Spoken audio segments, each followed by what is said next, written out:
مقبوله ازر جنک کرد تمن 81 سالیه لپارزگاه وانا باکوری کردستان به تومت هفکاری کردن پککی لگل هفجین خو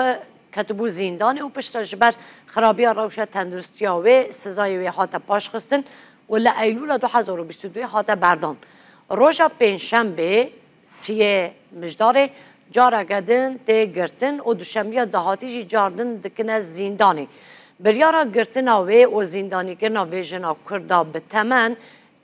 پشتی وی که هاتیه کو راپورت که پزشکی هاتیه آماده کردن کو پزشکی داده یا ترکیه آماده کردیه و بالا دکشینه سر وی که کو مقبوله ازر دکاره د زندانه دا بمینه لگوری زانیاریان لوی نامه کو لیازده تشرین دوم یا 2023 در جالیه پزشکی داده ترکیه و بود دادگاه هاتیه شاندن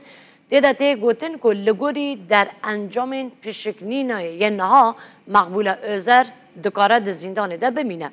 پیشی سه ماهان روشا زندانه و هر روزا جاودری و راپورت دستی پزشکی که هلسنگاندن بوده کرن مقبول ازر روژا نه آیاره لنافچه آرتمیتان یا سر به پارزگاه وانه لگل خادی ازر هفجین خواه خاطر دست سر کرن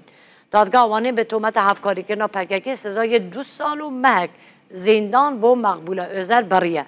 جبر روشا تندرستی مقبول ازر چند جاران پیش داخواز آزاد که نوی هاته کرن لی به ماهانه یا نبونا شرط و مرج نیاسایی او داخوازان هاتن رد کرن پزشکی داده ترکیه روژا چهارشنبه هفته ایلول 2022 به پشگریدان به راپورت پزشکی جبجیکنا سزای وی و دما